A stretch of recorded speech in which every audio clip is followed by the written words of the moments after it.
another night. I'm just trying to recover, not feeling too well, and I had to get some food from the freezer, which I forgot I had. Thank God. I had potatoes and some turnip and some carrots. So now I got a little bit of a boost of energy back in me. I feel like I got enough energy.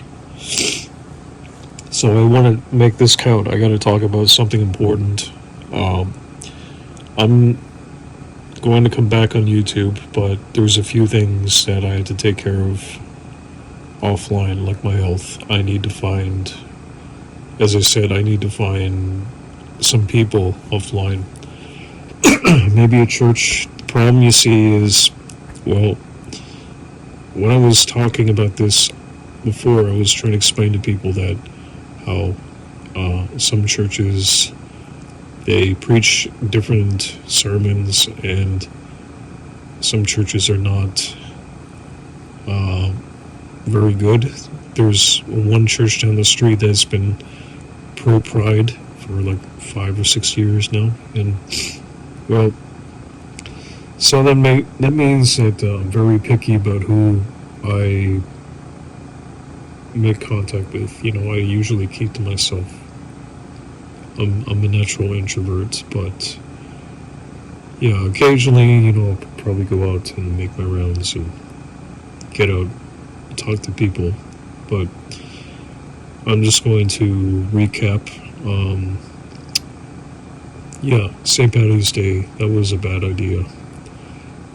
But at some point, eventually, I would have gone crazy if I didn't go out. I had to basically just see what was happening. I had to see it with my own eyes, basically.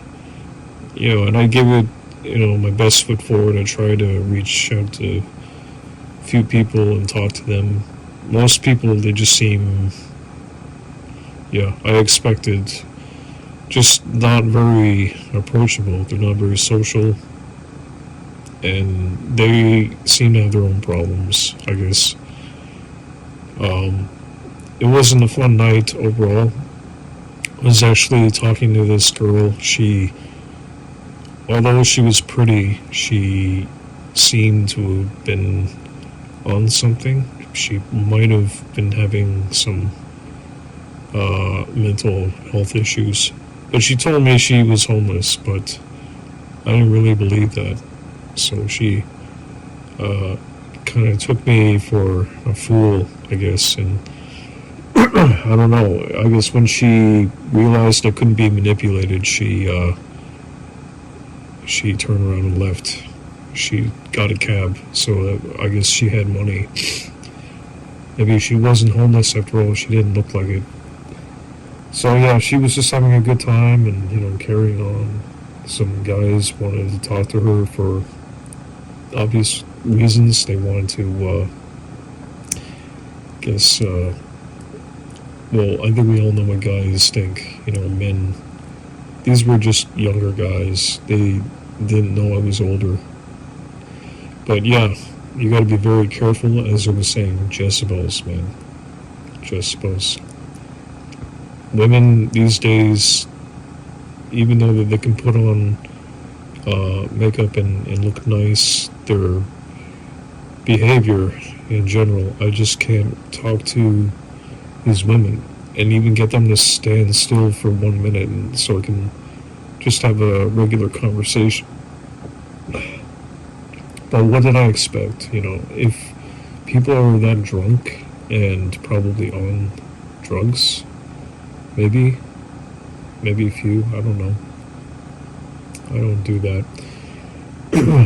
Maybe I had a couple of beers too, but those, nothing. They didn't really do anything for me. Even though I was drinking, I was still, it had no effect. So I wasn't really doing anything, except mostly listen, trying to get to be friendly, and usually I don't do that. I just don't open up to people, and when I do, what happens? they hurt me. You know, I've been on the spiritual path now, like, and I told myself, yeah, never again, because it doesn't do anything for me. But I think maybe going back there one more time just to, you know, gain some real life experience. You know, that's kind of what that's probably why I did it, just to get the human interaction, you know, get some real experience. You know, it's one thing to talk about these things, you know, like talking about people, but I mean, when you deal with real people, like on the streets, you know, I mean, it's bad. You know, I'm staying up late because pretty soon I have to go back to a soup kitchen and to get the food, which I don't like going there. It's not a good place. When you get to a certain point, when you pick up uh, like a feeling, you know, just a feeling, like the energy is like you could sense that you're not in a safe environment. I didn't, you know, have to be like psychic to understand that, you know, these people, they got problems. I was picking up real needles. People are doing dope there. They drink. They're hanging out around a lot in front of the building, and not many guys who have their stuff together, they go there. I suspect though, like, I'm probably ahead of the curve because I know that inflation is going to get higher, and then the old normal is not going to come back. So a lot of guys who are working, they don't want to go there, probably for good reason, the smart ones. So I guess when I have to go back, you know, I have to be on guard because I think that, you know, many of these guys, they're just something really wrong about that place. I mean, it's all tightened security. They got bodyguards. They're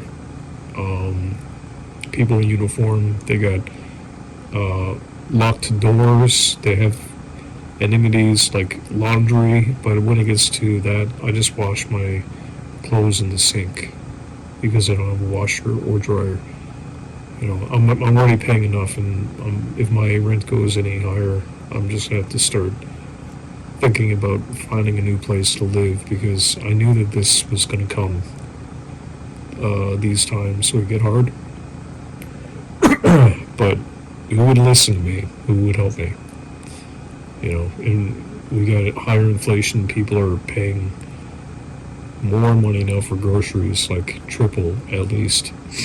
I'm still trying to live below my means, trying to sacrifice food because I'm a man. I could do that, but if I keep cutting corners like this, I'm gonna have problems.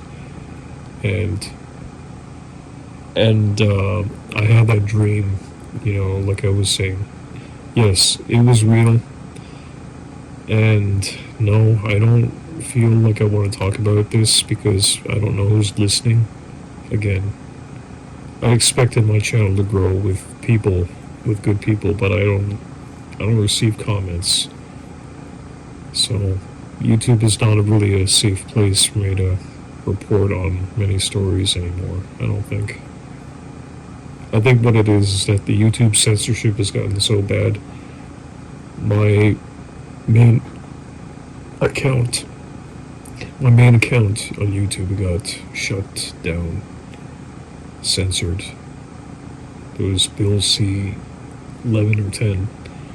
And now they're coming out with Bill C-9. It's going to censor religious speech in Canada.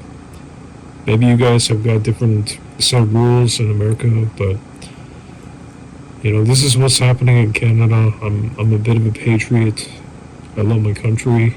I was born here, okay? And they were bringing in people from the East, and yes, I've tried to find regular jobs, but there's just no jobs left. And I said it before and I'll say it again, you know, this is why I'm unemployed. If I had it my way, I'd be working a lot until I can maybe save up to get a van or, you know, something. I just didn't have enough. I couldn't get to that because greedy people in this community, they expect a lot for their cheap used vehicles, which I couldn't even get one car. And my landlord, he's got like three cars. Makes me upset talking about it because these people, they grew up with everything. The older generation, and I'm a millennial. I'm a younger guy. I was in the prime of my life. I was ready to take on the world, and travel and do all the good stuff, and no one believed in me and my goals. But that's on them. You know what? I'm not gonna convince people. I'm tired of convincing people. It's just the system is totally corrupt, and that if I had a real chance, honestly, yeah, I would have ended up like much greater success. And it's just sad I couldn't find I could not find the right people in my life. Online, offline. And my family, they judge me, but they don't even understand how difficult it really is. I want to get out and maybe travel like what we did when we were kids. My family and I, we went to across Canada camping, going on little camping trips, and I thought that was cool. And I thought that when I got older, when I become an adult, I was going to do that. I was going to make plans and find a nice girl and maybe travel and maybe, I don't know, maybe, make a YouTube channel based off of that. Maybe the van life. The van life. Yeah, people, they might look down on that. They're going to roll their eyes and say, oh, he wants to be a hippie. Yeah, what's wrong with that? What's wrong with the van life, man? Like, think about it. I'm living in an apartment that's not mine. I'm paying rent. I'm financing probably my landlord's third or fourth vehicle. As if one or two is not enough. These boomers, they can't get enough. That's their problem. They're too greedy. I'm supposed to pay more money when I can barely afford groceries. Tell me if that's right. Is it? Is it? No, it's not. It's not fair. I should have, a chance. Instead, I have to pay like a serf to these people who are rich. They got more money than I'll ever have, and I had a lot of skills. I had a lot more to offer. And this is why I keep on reaching out to the Christian community. I probably drove a couple people crazy trying to get them to do something. Try to, talk to some people. Because there's guys like me who are motivated. We could have done so much better, but the system right now, it's broken. It's completely broken. And you know what? I saw this coming years ago, and I tried to do everything I could to change my situation. I can't speak for anyone else. Some people have already given up hope, but no, not me. The problem you see is that some people, they're not, let's just say this, some people, they leave their channels blank. They have no higher purpose. They don't have any higher purpose in their lives. I knew I had a calling, some kind of higher purpose, but see, the problem is that these guys on YouTube that are getting ahead and they get all the friends and all the attention, they got more help than anyone. And we give people our energy, our praise and blessings to help these people. But what about the good men? The good men who are alone and have no one to help them. Some of these guys have got real talent, I'm telling you. They're probably introverts, probably more empathic, misunderstood. I like those guys because they're real. They're real people. Probably not popular, but those guys, they should have been given more attention, I think. I think that's why the society is screwed up, because we seem to praise the wrong people and help them. Wicked people run this world, and good men are hurting. That's what I want to say tonight. Take care. God bless.